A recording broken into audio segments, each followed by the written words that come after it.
Olá, muito bom dia, muito obrigado mais uma vez pela sua companhia. Está começando mais uma edição do programa Agronegócio e eu desejo a você um dia muito abençoado. E no programa de hoje nós vamos falar das exportações do agro agora no último mês do ano, em dezembro. Vamos falar do mercado de fertilizantes, vamos comentar sobre o mercado de hortifrutis e vamos falar da Ceasa também, da movimentação da Ceasa. Cristiano Palavro, ele vai falar sobre o tour de safra de soja lá na região sul do Brasil e também na Argentina. E você vai ver como anda o mercado do milho e vamos comentar do VBP, Valor Bruto da Produção, cujo valor é o segundo maior nos últimos 34 anos. O programa Agronegócio já está no ar.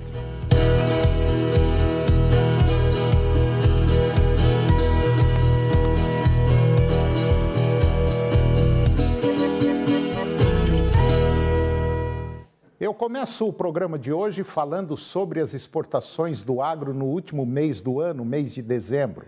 A Secretaria de Comércio Exterior, a SECEX, ela divulgou os dados das exportações do agronegócio em dezembro e, após um mês com faturamento recorde, as vendas ao mercado externo em 2022 corresponderam ao maior valor nominal registrado historicamente, da ordem de 159 bilhões de dólares, uma alta de 32% frente a 2021.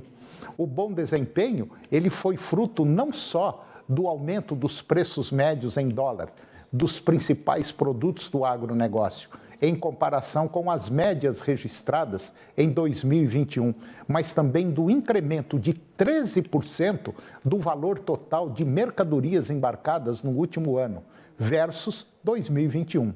Ainda em relação às cotações médias, somente a carne suína in natura apresentou decréscimo do valor registrado em 2022 contra o ano anterior. Em relação aos preços em dólar, as cotações médias anuais dos três principais produtos do complexo foram maiores em 2022 contra 2021. 31,8% para os grãos, 23,8% para o óleo e 18,6% para o aumento do farelo. Para as proteínas animais, os preços médios das carnes de frango e bovina in natura foram maiores agora, em 2022, contra o ano de 2021, em 22,2% para a carne de frango e 16% para a carne bovina. Já a carne suína, também in natura, registrou queda na tonelada de 2,6%, menor no mesmo comparativo. E agora eu vou falar sobre o mercado de fertilizantes. O mercado de importação de fertilizantes pelo Brasil dá sinais de retomada neste início de ano após retração em volume no ano passado, em 2022, no comparativo com 2021. O segmento ele tem movimentado menos um porto brasileiro conforme registrado na semana passada, na semana em movimentação iniciada na última semana, e será responsável por descarregar mais de 73 mil toneladas de sulfato de amônio no pier exclusivo para adubos do porto de Paranaguá. Será a maior carga de fertilizantes da história do porto paranaense e o começo de ano animador e com direito a recorde. Pelo menos indica que o que já era esperado por especialistas em comércio exterior. No ano passado, o Brasil importou 38 milhões de toneladas de fertilizantes contra 41 milhões de toneladas registradas em 2021. O aumento do preço do produto pode estar vamos dizer, diretamente relacionada à diminuição do volume. No consolidado de 2022, o desembolso do Brasil com a importação de fertilizantes ficou na casa de 24,7 bilhões de dólares, mas com 38 milhões de toneladas em 2021, apesar do volume recorde importado. as já mencionadas 41 milhões de toneladas, o desembolso foi bem menor, de 15,4 bilhões de dólares. E agora eu vou conversar com Josué Lopes Siqueira. O Josué Lopes Siqueira, ele é gerente técnico da Ceasa, e nós vamos dar aí uma passada aí pelo mercado de hortifrutis e falar também da movimentação da Ceasa, que é a terceira ou quarta maior do país, nos anos de 2020, 2021 e 2022. Josué Lopes Siqueira, muito bom dia, muito obrado pela sua presença aqui no nosso programa. Bom dia, é um prazer estar com vocês. Está tudo bem, Josué? Está tudo bem, graças a Deus. Josué, nós estamos tendo aí um ano aí de chuva, uma época de chuva, e geralmente, quando a gente chega nessa época do ano, os preços de uma boa parte de frutas, legumes e tal, dá uma subidinha de preço porque estragam os produtos com esse excesso de água, né? Como é que está o mercado agora, Josué? Olha, ele está gradativamente esquentando. Eu, quando falo em esquentar, é em termos de preços, aumento de preço. Então, a tendência agora nesse primeiro trimestre desse ano é de alta. No ano passado registramos valores muito acima do normal, valores ainda nunca registrados no histórico de preço dos produtos. Nós chegamos a registrar o preço da cenoura a R$180 uma caixa o ano passado. Nossa! Né? Então, é muito dinheiro, hein? É muita coisa, né? Agora, veja, hoje nós vemos aqui uma alta, se você pegar o último dia do mês de dezembro, com a cotação de hoje, nós vemos uma variação do chuchu de 500%. Vale lembrar também que quando, dia 30, foi comercializado a R$20 a caixa de chuchu, hoje ele está sendo comercializado a R$120. Ou seja, 500% de variação nesse período, um período de um mês, vamos dizer assim, né? Aliás, não dá um mês, dia 20, né? Ainda o mês não fechou ainda. Isso é só para você ter ideia. Então, a perspectiva daqui para frente, até fevereiro, março, é de alta. E, claro, que vai depender muito da questão climática, da chuva, né? Como serão as precipitações, se vai manter esse ritmo de muita água, muita chuva. Então, a tendência é de subir muitos outros produtos e ir levando, né? A batatinha já está lá em cima, né? A cabutiá está reagindo já, né? E outros produtos também têm reagido já em função do período chuvoso, sem falhar nas folhas, né? Principalmente a alface. Então, a situação do momento é essa, com essa perspectiva, né? Embora grande parte ainda esteja em um patamar ainda razoável, né? Bom, como a gente pode observar nessa conversa do Josué, a tendência do mercado é uma tendência de alta, e isso agravado pelas condições climáticas e também devido ao custo de produção. E só um pequeno detalhe, é bom você ficar alerta, porque com a variação do dólar também, todos os insumos para produzir tomate, alface, cenoura, beterraba, tudo é cotado em dólar. Subiu o dólar, sobe lá também. Então esse é um baita de um problema muito sério, e é bom que os nossos políticos, principalmente esses que entraram agora, não falem muita bobagem, porque senão atrapalha o mercado, né? Verdade. O tomate, por exemplo, há 3, 4 anos atrás, era R$25 para se produzir uma caixa, né? Uhum. Hoje já está em torno de 40, quase R$50 para produzir uma caixa. O custo de uma caixa de tomate para o produtor. Foi, 100% de aumento. Se ele vender uma caixa por R$50, ele só empatou. Tem que vender no mínimo por 100. Então hoje, com a caixa de tomate a R$100, está um preço bom. Já teve uma época em que R$100 já era um valor elevadíssimo para o tomate, mas hoje já é um valor normal, considerando o custo da produção, né? Então hoje, em torno de 100, 100 e pouco que está variando a caixa de tomate, já diria que hoje já está num preço relativamente já normal para o produto, considerando o custo. Pois é, infelizmente o salário da maioria do povo brasileiro continua estagnado. Bom, eu queria tocar num ponto agora, Josué, num ponto muito interessante que talvez você não saiba. Mas a nossa Ceasa aqui, Centro de Abastecimento, é considerado hoje, se não me falha a memória, o Josué me ajuda aqui, o terceira ou quarta maior Ceasa do Brasil. É isso mesmo? Não, hoje nós estamos em 5º lugar. Quinto? Já caiu? É o 5º lugar. Hoje nós temos o CEAGESP, está em primeiro, BH, Rio de Janeiro, Juazeiro e Goiânia. Juazeiro passou Goiás? É porque Juazeiro lá tem um portal de exportação, né? Entendi. Polo de fruticultura e tudo, já vende o produto diretamente para fora, para os Estados Unidos, para a Europa. Então, realmente é é um polo de produção, principalmente da área da fruticultura, né? Então, isso... Mas a gente manteve aqui o terceiro, quarto lugar por muitos anos, lugar há muito tempo, né? Mas hoje também, vale ressaltar que nós somos o principal da região centro-norte do país. É verdade. É a primeira da região centro-oeste e também da parte norte. Então, isso também é destaque, né? Que merece realmente toda uma consideração sobre esse ponto, né? Mas para você ter uma ideia, olha que loucura. No ano de 2020, a Ceasa, ela movimentou 906.570 toneladas de produtos. Tudo que é comercializado lá dentro. Banana, manga, cenoura, pepino, tomate, enfim. 906.570. 2021, problema com a pandemia, caiu. Veio para 898 mil toneladas. E agora, 2022, o levantamento que o Josué fez, fechou em 931 mil toneladas a movimentação na Ceasa em volume de produtos. Ou seja, teve um crescimento de 2021 para 2022 de 3,65%.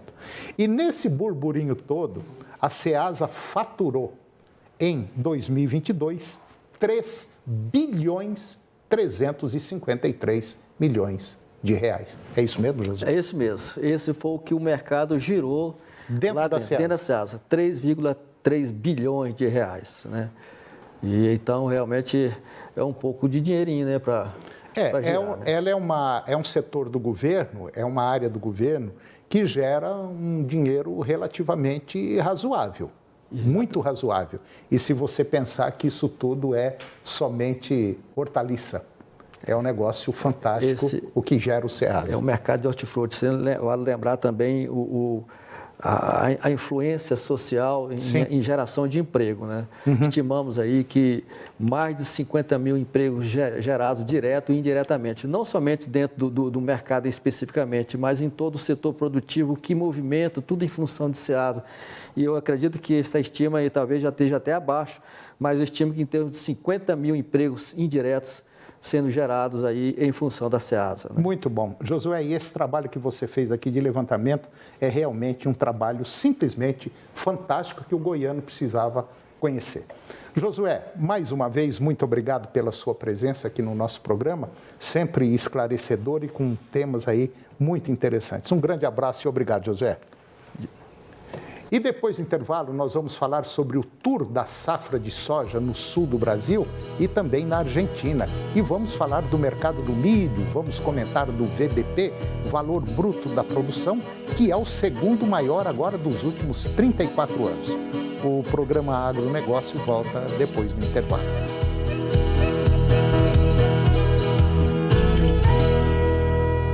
E aí, tudo bem? Vamos lá fazer um tour hoje aqui pela TV Serra Dourada, já aproveitando para te convidar a acompanhar o Jornal do Meio-Dia. Você sabe muito bem, sempre ao vivo, às 11h30. Lembrando que sexta-feira é dia do nosso quadro do INSS.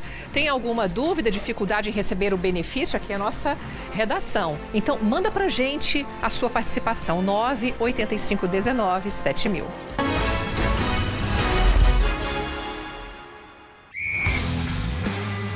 Futebol é amor, paixão, emoção, garra, movimento, sonho, união, trabalho, dedicação, irrigação, amador, profissional, society, jardim, gramado, do início ao fim.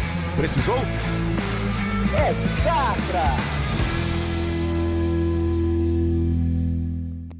A rádio das grandes promoções começa o ano renovando a sua casa com a promoção Caminhão de Prêmios 99,5 que vai sortear de uma só vez Smart TV LED, geladeira 245 litros, fogão com acendimento automático, guarda-roupas 6 portas, sofá 5 lugares, cama box casal, lavadora de roupas, micro-ondas e mini system. Fique ligado na melhor rádio e saiba como concorrer a todos esses prêmios. Promoção Caminhão de Prêmios da 99,5 FM. Mais uma da rádio que é primeiro lugar em audiência.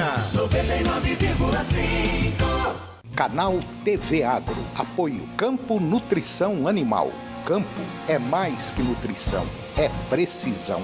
Planalto Máquinas e Implementos Agrícolas. Revendedor Valtra. Goiânia, Jussara, Itumbiara e Porangatu. Estância Bahia Leilões. Estância Bahia Leilões a serviço da pecuária brasileira. E Nutroeste Nutrição Animal.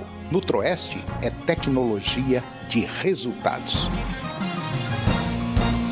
Domingo às 9 horas da manhã, você tem encontro marcado aqui na TV Serra Dourada com o maior realizador de sonhos do Brasil, Real Cap, realizando sonhos, mudando vidas. Real Cap, a marca da sorte. De segunda a sábado tem programa Sandy Júnior na 99. Eu chego trazendo detalhes da minha vida, minha esperança é você, as fofocas dos artistas, prêmios e muito mais a partir das 8 da manhã na 99,5 FM. A gente ouve porque gosta. Neste palco acontece de tudo. Pegou! Flamengo! De segunda a sexta, 3 da tarde. Casos de família. Agronegócio. Oferecimento no campo ou na cidade. Safra Irrigação. 3928-4020.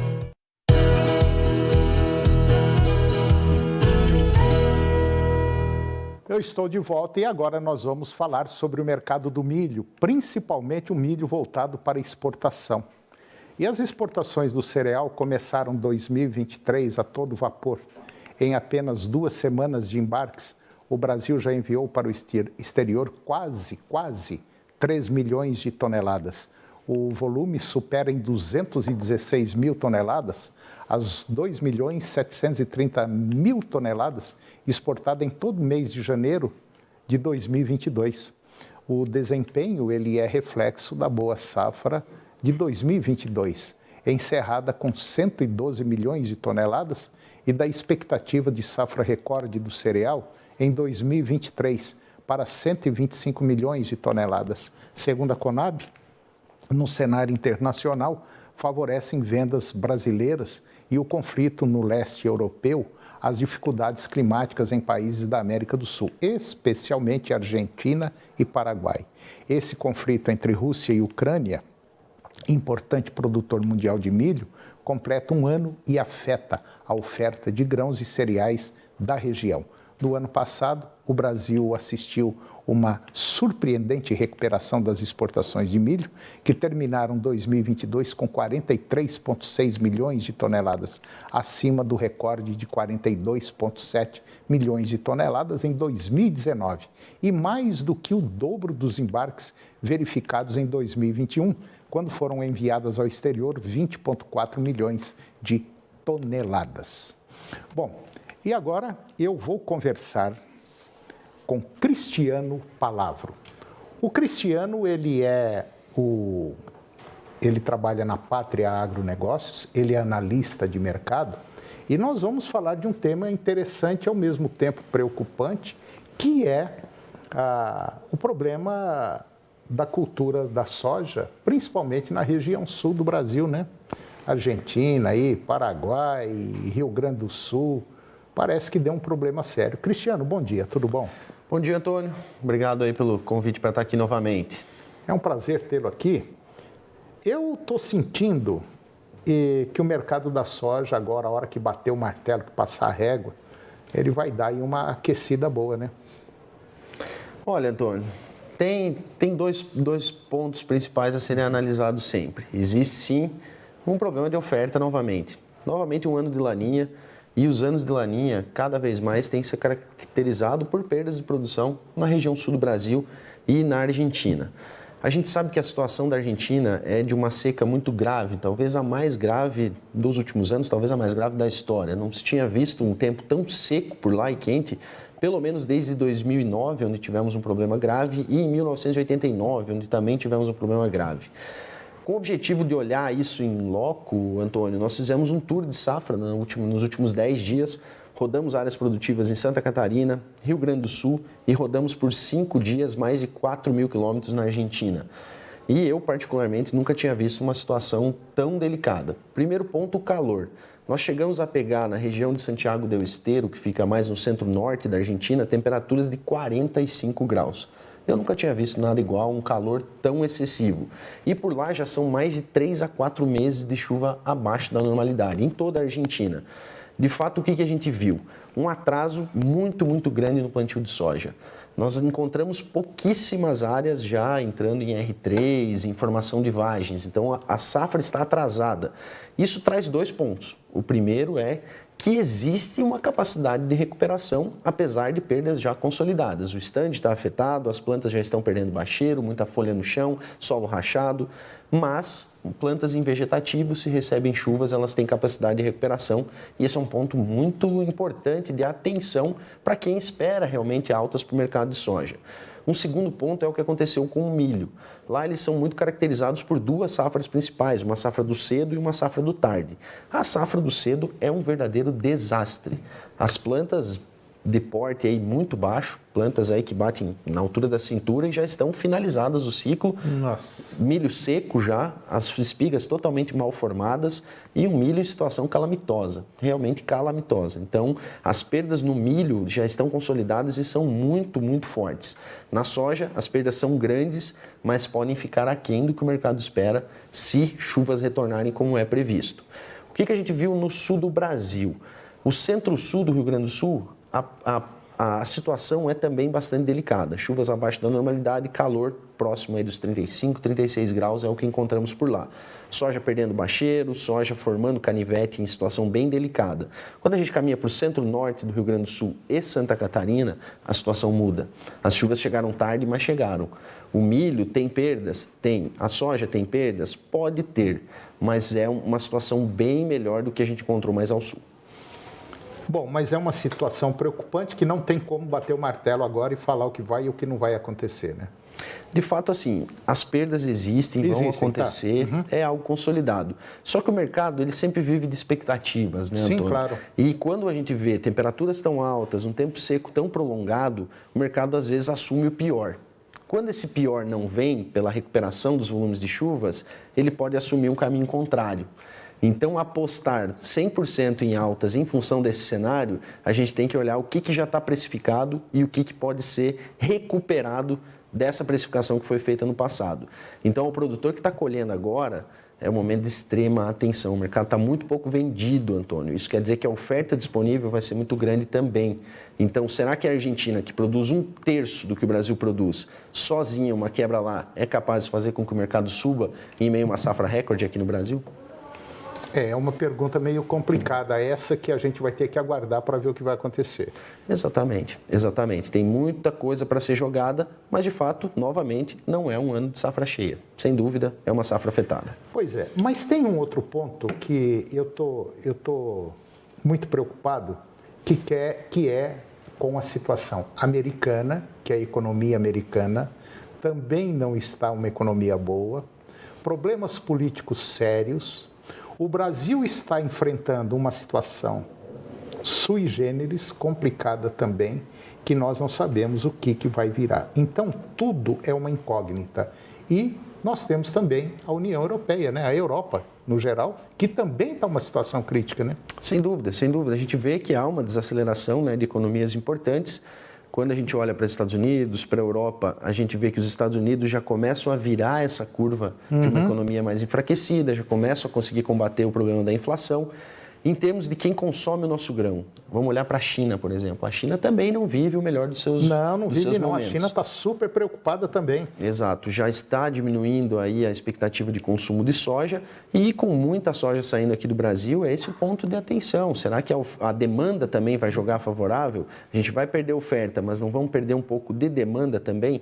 Então, são muitos pontos a serem ligados. Não é só mais olhar quanto vai produzir e qual vai ser o preço, né, Antônio? Então, realmente, a economia em si tem que ser analisada do lado de quem compra o nosso produto. Tem muito ponto de atenção. E aqui no Brasil, é uma situação preocupante demais. A gente não sabe quais são os próximos passos. O governo atual não dá sinais muito bons para a nossa economia. Não dá sinal nenhum. Não dá, exatamente. A gente pode estar colocando de lado no lixo tudo que foi construído aí nos últimos anos em pouco tempo. Isso é muito preocupante para o produtor brasileiro, para todo cidadão brasileiro, vamos dizer assim. E como a gente diz, e quem vai pagar a conta, sabe quem é? Você que está aí do outro lado e nós que estamos do lado de cá. Infelizmente, o Brasil precisa tomar uma posição urgentíssima, condições para isso nós temos, mas infelizmente a politicagem está deixando, parece que o barco correr frouxo e para qualquer lado. E quando vai para qualquer lado, nós não temos perspectivas futuras, e é o que está acontecendo no nosso país hoje. Apesar do agro estar segurando e ainda continua segurando uma boa parte da nossa economia, mas as conversas de bastidores que tem aí, que eu espero que seja a tal da fake news, que o governo atual pretende fazer alguma taxação em cima do agro, isso pode ser não é um tiro em cima do pé, não, é um tiro na cabeça, né? Sem dúvida. Uma das principais perguntas dos nossos clientes, quando a gente estava rodando na Argentina, eram duas.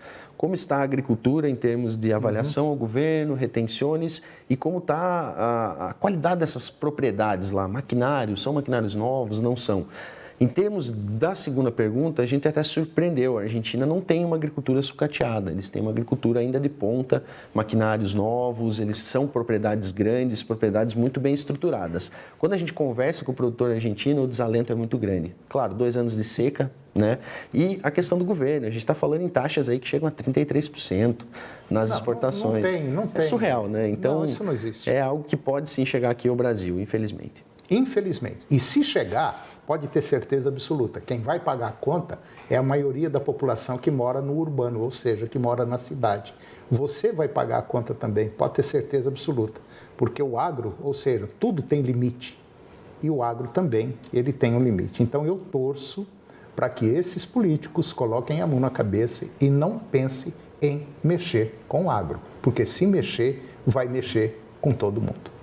Cristiano Palavro, mais uma vez, muito obrigado pela sua presença aqui no nosso programa, sempre muito bem-vindo e com temas altamente relevantes. Um grande abraço e até a próxima. Muito obrigado pelo convite. Obrigado. E o programa de hoje chegou ao fim. E eu termino o nosso programa com a seguinte frase: a verdadeira motivação não é aquilo que te anima, mas aquilo que te transforma. Um grande abraço, muito obrigado pela sua companhia, que Deus nos abençoe e até o próximo programa. TV Serra Dourada SBT Goiânia. O jornalismo a serviço da comunidade em todos os momentos. Hoje, às 11h30, no Jornal do Meio-Dia. A seguir, Primeiro Impacto Continuação.